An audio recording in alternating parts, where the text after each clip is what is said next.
नर्मदापुरं सुविख्यातं रेवाया दक्षिणे तटे सेवाश्रमेषु राजता देवी नर्मदायै नमो नमः।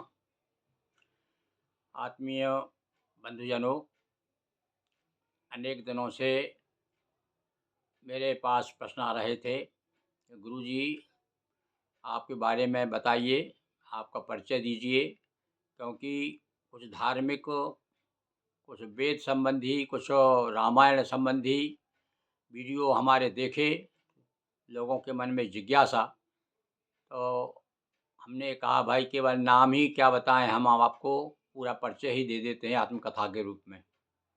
और हमें हमारी पुस्तकालय में एक कृति प्राप्त हुई। डॉक्टर, फिर हमारे मुँह से देखिए डॉक्टर निकल रहा है, वाकई में वो डॉक्टर के योग्य हैं। डॉक्टर गिरिवर गिरी गोस्वामी, दिल्ली। केवल उन्होंने हमारे केवल परिचय ही नहीं, हमारी कविताओं पर भी उन्होंने, हमारे जो प्रकाशन हुआ है, हमारे जो ग्रंथ निकले हैं, साहित्य जो प्रकाशित हुआ है, उन पर भी उन्होंने अपने विचार दिए हैं, 2-2, 3-3 पंक्तियों में। हम गत वीडियो में आपको हमने बताया कि वो चालीसा की चर्चा की उन्होंने, कितने कितने चालीसा भी हमने लिखे हैं। अभी तक तो लगभग 2 कम 40 हो गए हैं। पर उन्होंने उस समय जब 2012 में ये प्रकाशित हुआ, 2012 में उन्होंने मेरे बारे में लिखा था, तो उस समय तो लगभग 16-17 ही चालीसा थे। उनकी चर्चा हुई। अब उसके बाद में और भी आज हम आपको बताते हैं वो क्या कह रहे हैं, कौन कौन सी कृति है। ग्रस्त गुरु गीता, बाल बोध गीता, ग्रस्त गीता, विट्ठल देव बीसा और गजल संग्रह। ये उस समय, ये अब समझ में आया। देखिए आगे मैं पढ़ के बताऊंगा। ये उन्होंने कृति मेरे 68वें जन्म दिवस के उपलक्ष्य में दी थी, और अब तो 42वां जन्म दिवस चल रहा है मेरा। तो सुनिए अब आप। दिल्ली के प्रसिद्ध गिरिवर गिरी गोस्वामी निर्मोही नाम से जो साहित्य सृजन करते हैं, उनकी पंक्तियाँ मैं तो केवल बाँच रहा हूँ। उन्होंने देखिए मुझे क्या समझा, मेरे बारे में क्या है, मेरी कृतियों के बारे में क्या कहते हैं। बाल बोध गीता ये 18 खंडों में विभाजित है, बच्चों के लिए लिखी गई है, महाभारत से प्रभावित है। 117 छंद हैं इसमें, मानव का कल्याण करे। 117 छंद है इसमें, मानव का कल्याण करे। और पहली लाइन ये है कि जब तक सूरज चंदा नभ में बनी, गुरु की शान रहे। 5 रुपये की लघु पुस्तिका ग्रस्त गुरु गीता है। देखिए छोटी सी हमने गोस्वामी समाज के लिए, गोस्वामी समाज का इतिहास जिसका शोध किया है, बताया है। ये कुछ लोगों में भ्रांति हो गई है कि ये गोस्वामी समाज जो है ये सन्यासियों की संतान है।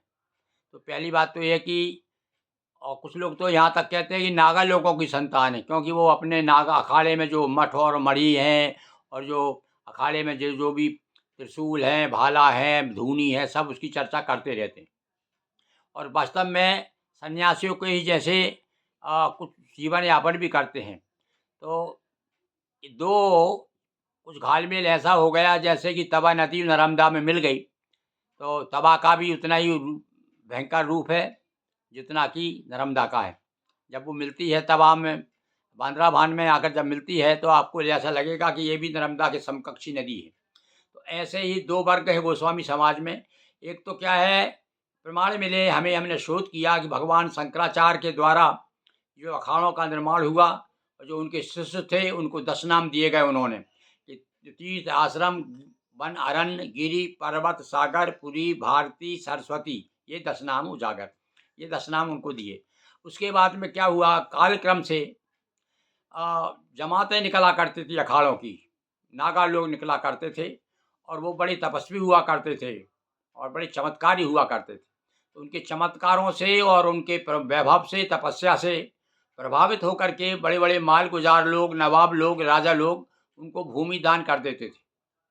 तो वो वहाँ पर एक मठ एक छोटा सा मठ स्थापित का अपने हिसाब से मठ स्थापित कर लेते थे।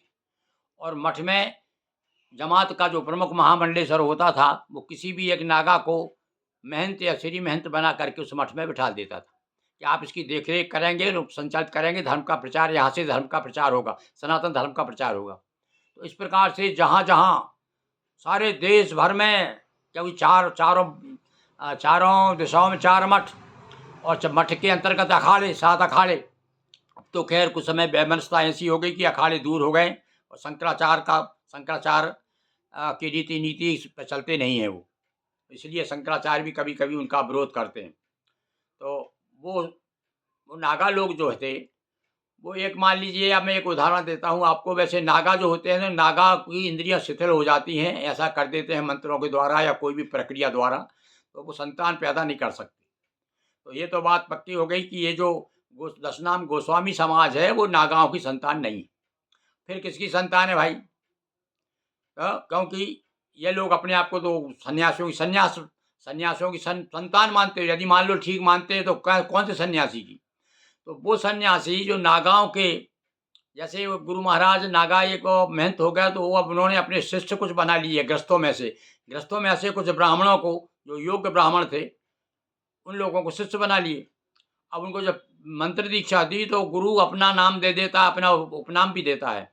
तो वो जो कोई सनाट ब्राह्मण है, कोई भार्गव ब्राह्मण है, कोई कानकुब्ज है, वे आकर के शिष्य हो गए। और शिष्य होने के बाद में जैसे कोई गिरी नागा है तो गिरी उपनाम दे दिया। तो वो अब अपना वो विश्वामित्र जो भरद्वाज गोत्र है उनका सनाट है, वो नहीं लिखेंगे। अब वो उनकी जाति खत्म। वो फिर क्या, कौन सन्यासी हो गए? वो फिर गिरी महाराज हो गए।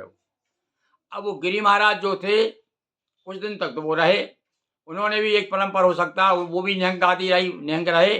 और उनके फिर जो शिष्य दूसरे शिष्य बनाए उन्होंने, और उनसे मान लो ब्रह्मचर्य नहीं सदा, उन्होंने फिर अब देखिए वैभव, जब पैसा आता है, धन आती, लक्ष्मी आती, तो वहाँ नाना प्रकार की विकृतियाँ आ जाती हैं। ये तो बिल्कुल है ही। सर्वगुण बसति कंचना, सारे गुण बसते हैं तो अब गुण भी बसते हैं। तो अब क्या हुआ उससे ये हुआ कि वो बड़ा मठ होते थे, बड़े वैभव होता था, तो भोजन बनाने वाली अलग, गायें होती थी, ढोर, बड़े बड़े घोड़े होते थे, हाथी होते थे मठों में, तो उनकी सेवा के लिए महिलाएं भी आती थी। अब तो जब पुरुषकार नारी का जब संबंध होता है कहीं ना कहीं, तो कहा है ना कि पीली पत्ती खाए जो उन्हें सतावे काम, और नित्य प्रति हलवा निकलते उनकी जाने राम। तो अब राम ने क्या किया उनका, कि किसी ने अपनी संभव है कोई भोजन बनाने वाली रख ली, या किसी ने सदा, तो उन्होंने जो आदिकालीन जो गृहस्थ गोस्वामी चले आ रहे थे, तो उनका भाई ये तो गिरी लिखते हैं, हम भी गिरी हैं, थे वो ब्राह्मण। पर उन्होंने क्या है, ये इधर जो गृहस्थ गोस्वामी चले आ रहे थे, शंकराचार्य के समय भी भाई हमको प्रमाण मिले हैं कि उस समय भी आनंद गिरी नाम का जो एक शिष्य था, वो उनको अपना शिष्य बनाया, आनंद गिरी नाम के एक ब्राह्मण को। कौन ने? शंकराचार्य जी ने, जो कि त्रोटकाचार्य नाम के जो प्रमुख उनके शंकराचार्य हुए। ऐसा प्रमाण मिलता है, मैं वो भी आपको बताऊंगा। अब थोड़ी चर्चा आ गई इसलिए मैं बता रहा हूँ आपको। तो अब ऐसे जो, तो कुछ गिरी तो जो हैं, कुछ गोस्वामी गिरी तो अनादिकाल से चले आ रहा है, और कुछ जो हुआ है ऐसे ब्राह्मणों से जो सन्यासी बने, और उनसे जो सदा नहीं सन्यास, तो वो फिर बाल बच्चे वाले हो गए, उन्होंने इनसे संबंध कर लिया। अब अन्य ब्राह्मणों ने देखा कि अच्छा, ये बेटा ब्राह्मण जो था और ये गोस्वामी हो, यानी सन्यासी हो गया, गिरी उपायधारी हो गया, और इसने जब शादी कर ली तो ये क्योंकि ऐसा कहा जाता है कि सन्यास से जो पतित हो जाता है वो सम्मानीय नहीं होता समाज में, उसकी सम्मान नहीं करते, हे दृष्टि देखते लोग। तो इसलिए आज जो है गोस्वामी समाज को क्यों अन्य ब्राह्मण लोग जो है ये दृष्टि से देखते हैं? क्यों? उनको पता ही नहीं है कि हमारे, तो ये तो हमारे भाई हैं, पहले ब्राह्मण थे और उसके बाद में जब सन्यासी हो गए, अब सन्यासी से लौट के फिर से आए तो ब्राह्मण ही रहेंगे ना। पर ये कोई बताने वाला नहीं था उनको। अच्छा, ये तो क्या है, अब जो गुरु महाराज उनके अखाड़े के जो थे, तो वो बताते थे कि हमारी 52 मणि है और हमारे 7 अखाड़े हैं और हमारे 10 नाम हैं, तो उस प्रकार से आप, हमारा गुरु का मंत्र ये है, भगवा का मंत्र ये है। तो वो सन्यासी की परंपरा में, क्योंकि अब खाना जिसका खाओगे उसके बजाना पड़ेगा ना भाई। तो वो जो बाल बच्चे वाला सन्यासी जो ब्राह्मण था, वो ब्राह्मण सन्यासी हो गया, तो फिर से विग्रस्त हो गया वो। तो फिर वो परंपरा चली आई। तो उनके प्रभाव से जो जो गृहस्थ गोस्वामी आदि कालीन थे, ब्राह्मण जो थे, गोस्वामी ब्राह्मण, गिरी ब्राह्मण, वे भी उनके प्रभाव से वो अपना वो पन भूल गए। क्यों? उनसे संबंध हो गया तो उनका हिसाब ठीक है, अब हमको नहीं मालूम, हम तो आप जो बता रहे हैं वही सही। तो हमने उसके लिए फिर शोध करके एक छोटी सी गृहस्थ गुरु गीता नाम की एक छोटी सी पुस्तिका लिखी। तो उसके बारे में क्या लिखते हैं ये, 5 रुपये की लघु पुस्तिका गृहस्थ गुरु गीता है, और गोस्वामी कुल की उत्पत्ति की लगती ये प्रतीता है, ये 10 नाम की कीर्ति अमर हो जब तक ये जहान रहे। अब इसके बाद एक हमने गृहस्थ गीता भी लिखी है। गृहस्थ गीता में बताया कि भाई हमारे जीवन में किस प्रकार से सद्व्यवहार करें, हम किस प्रकार से जिएं, दूसरों के प्रति हमारा क्या व्यवहार हो, ये बहुत सारी बातें मैंने दोहों के माध्यम से कही है।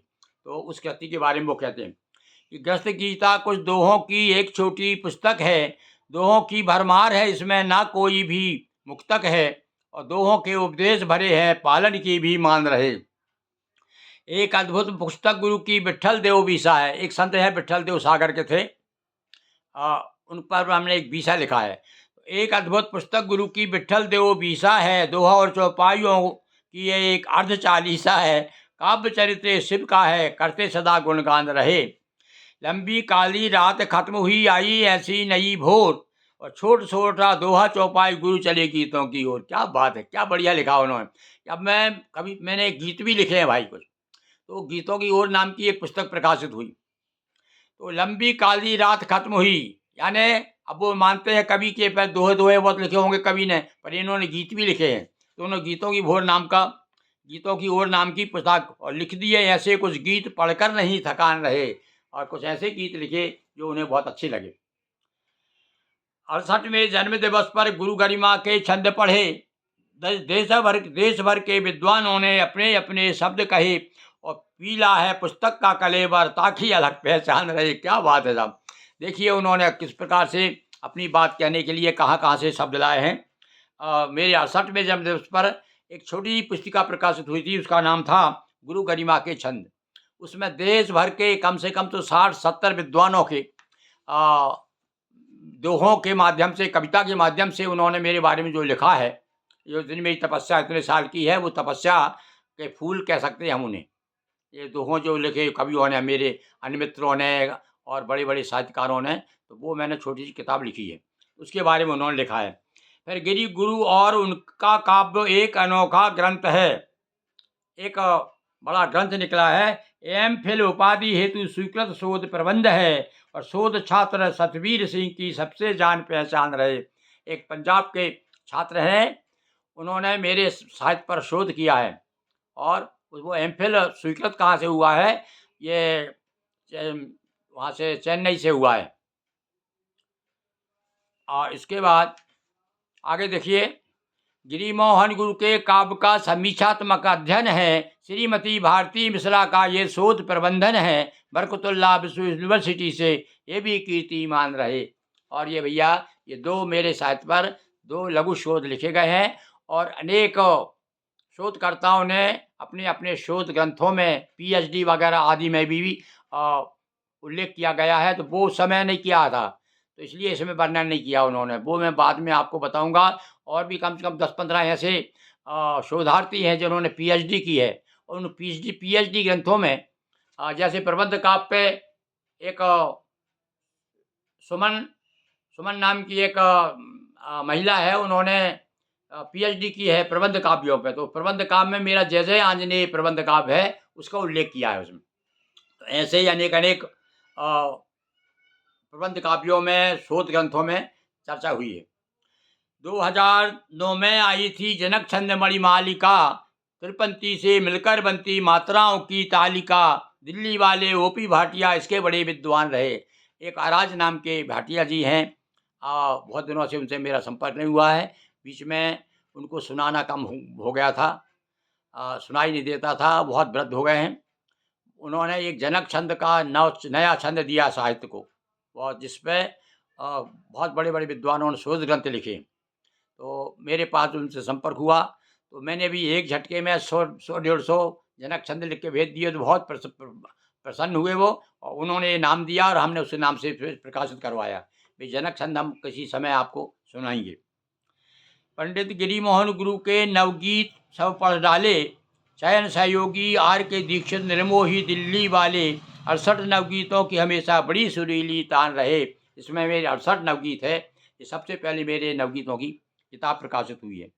सृजन साक्षी में अनेकों विद्वानों के विचार हैं, पत्र पत्रिका रेडियो टीवी से फैले प्रचार है, यायावरो कोपिला द्व संपादक सुनन रहे।